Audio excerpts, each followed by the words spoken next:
Jose TV Production.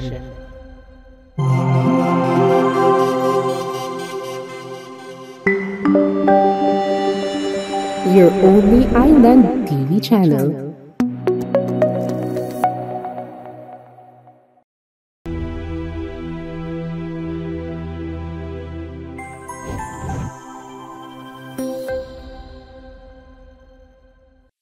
Ang pamahalaang lungsod ng Isabela sa pamumuno ni Mayor City Jaliato Robin Hataman sa pamamagitan ng tanggapan ng pampublikong serbisyo ang panghanap buhay o ang PESO.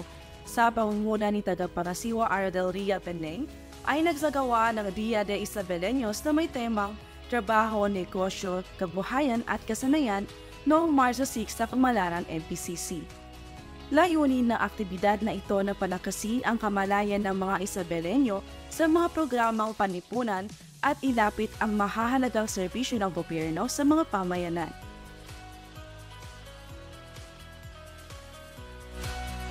Ang Dia de Isabeleños or Isabela City People's Day ay isang konsepto na binuo ng ating butihing mayor na si City Jaliato Robin Hataman. Ito ay isang activity na ginagawa sa ating mga barangay para ihatid ng diretsyo ang serbisyo ng ating LGU, ang iba't ibang departamento ng ating local government unit na diretsyong nagbibigay ng serbisyo o programa para sa ating mga mamamayan. So what happens is every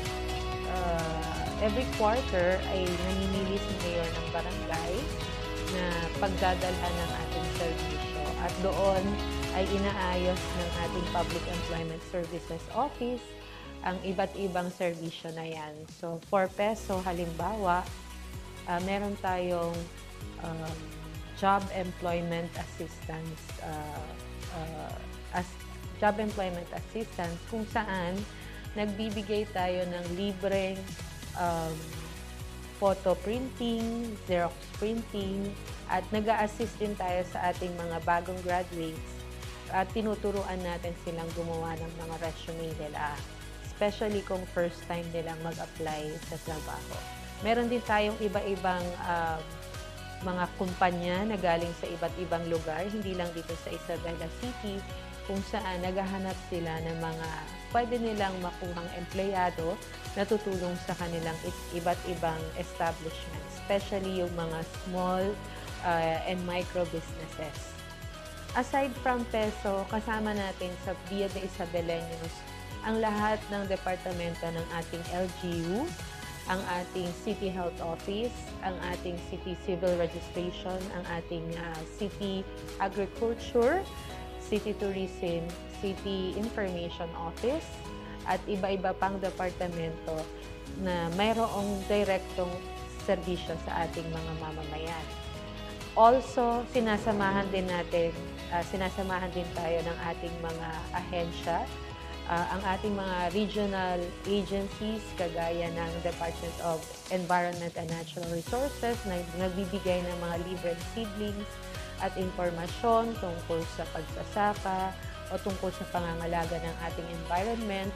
Nandyan din ang ating Philippine Statistics Authority kung saan ay gumagawa sila ng mobile ID registration, yung ating PhilSafe. Nandyan din ang ating Public Assistance Office, ang ating PAO, kung saan nagbibigay sila ng mga payong legal, libreng payong legal sa ating mga mamamayan kung saang barangay tayo pumupunta. So, all in all, ang ating Dia de Isabeleños ay isang masaya, isang kapakipakinabang at isang tunay na serbisyong damang-dama para sa ating mga Isabeleños. Welcome po sa ating Dia de Isabeleños, Pasangan si Katabangan Caravan with a team of Trabaho, Negosyo, Kabuhayan at Kasanayan.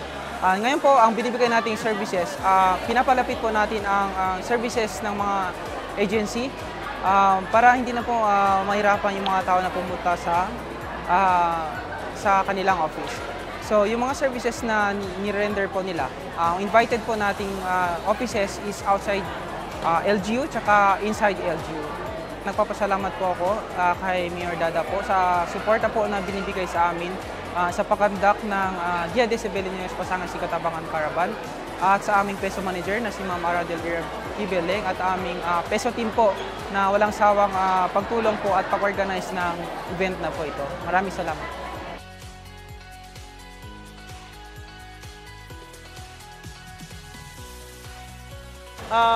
Thank you sa nagpan sa amin, invite for this event sa nabubuo ng program nito.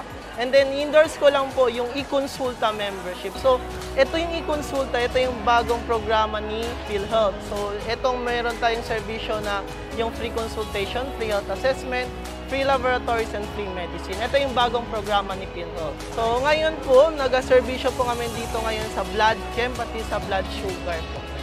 Bago sa pagsarang sukulan ko, mga katawangan sa mga anak ko, mapacheck up ko ang libre way bayan.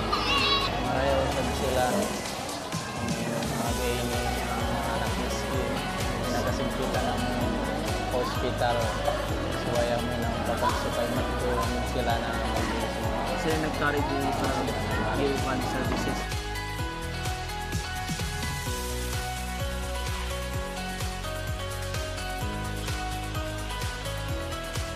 I'm so happy na ang City Health Office ay isa sa mga nag-render ng services or nag-participate sa Dia de Isabeleños, okay? So the CHO office or the CHO is rendering free medical consultation, free dental tooth extraction, and we're also giving free medications, okay?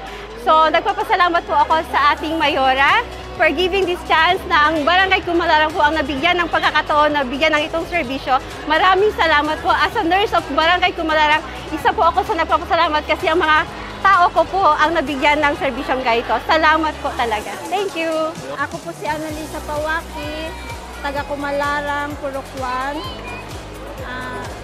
Una sa lahat, nagpapasalamat po ako sa mga pumuntang sa programang tumulong po sa amin dito, nakatanggap po kami ng mga gamot, libreng pa-check up. Ganun po. Nagpapasalamat po ako at saka po sa mayor natin na si Dada Hataman. Maraming salamat po sa inyong lahat, tumulong sa amin.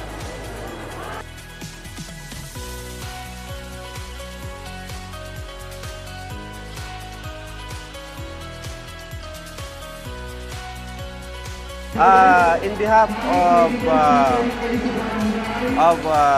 our provincial director or district director and our PTC administrator, we would like to extend our appreciation for inviting us over this today's activity, which is Dia de Isabela Pasangan Si Katabangan.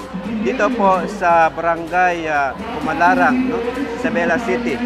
Unang-una po sa lahat kami po nagpapasalamat sapagkat magiging avenue po itong ating activity na ito upang may parating po natin sa ating mga kababayan ang ating programa, no? Ang programa ng ating gobyerno. Isa po ito sa mga tanda o palatandaan na yung ating gobyerno ay nagwo-work. Nagwo-work po siya kasi yung gobyerno po, kami na po yung lumalapit, tayo na po ang lumalapit sa ating mga kababayan upang may hatid o may parating natin sa kanila yung kanilang mga gustong services, no, na may provide ng ating mga gobyerno. Bukod sa mga serbisyong ito, nagkaroon din ng mobile library na handog ng Isabela City na nagbibigay ng educational experiences sa mga bata ng Kumalarang. Sa pamamagitan ng mobile library, natutunan ng mga bata ang pagbabasa ng libro, pakikinig sa educational songs at iba pang mga karanasan na papalawak sa kanilang kaalaman at kaugalian. Ang ganitong mga aktibidad ay nagpapakita ng determinasyon ng lokal na pamahalaan na hindi lamang tumunan ang pangunahing pangangailangan ng komunidad, kundi pati na rin ang pagpapalakas sa edukasyon at kultura ng kanilang mga mamamayan.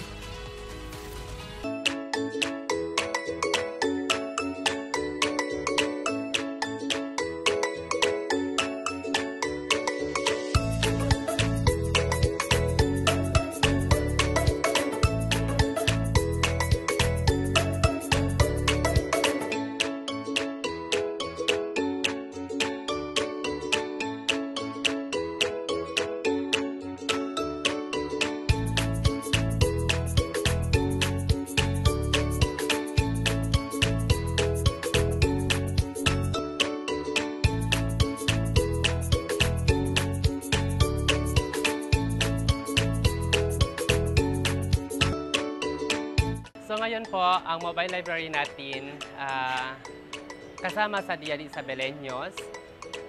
So, ipaano ko lang po sa inyo yung mobile library natin is nag-umpisa po siya noong 2022. So, yung purpose po namin dito, itong mobile library is para tulungan yung Department of Education, i-promote ang kanilang edukasyon kasi itong mobile library naman po ay nasa 9-point agenda ni Mayor na education po. And then, yung total na barangay na nabisit namin is nasa 24 na po. 24 barangay. Tapos, yung na-cater namin yung mga bata is nasa 1,767. Ngayong 2023 until 2024 is nasa 1,924 na mga bata na cater ko po. So, yun po yung aming mission. Idagdag ko lang po ang mobile library namin every Saturday nasa Strong Boulevard po kami from 4:30 to 5:30 p.m. po. Happy Isabela po! Buenas Dias! Andito po ang mobile library. Nakibahagi po kami dito sa Dia de Isabeleños po. Ang mobile library po ay naghandog po ng kasiyahan sa edukasyon po dito sa Kumalarang. At sa pamamagitan po ng mobile library, naghandog po ng kasiyahan sa mga bata dito sa Kumalarang. Sa pamamagitan po ng pagbabasa ng libro, may mga songs po, educational songs sa mga bata po, kung saan may matutunan po sila doon. At syempre po, aside po sa Drop Everything every Friday po ng education, malaking tulong po yun para sa mga bata. At isa din po yun po ang sabi ng focal person po ng library natin na si Darcy po. Ang sabi niya po, isa din po yun sa 9-point agenda ni Mayor ang education po. So, pinapahalagahan po namin yun at marami pa pong eskwelahan ang mapupuntahan po ng mobile library upang ihandog po ang masigla at masaganang edukasyon po para sa ating mga kabataan.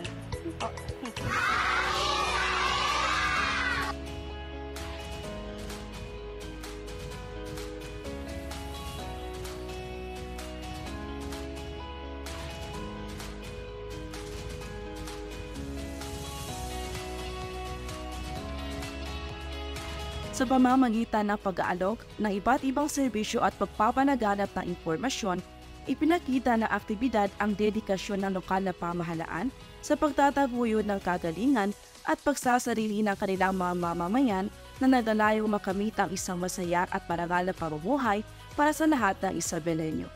Ito ang serbisyong damang-dama.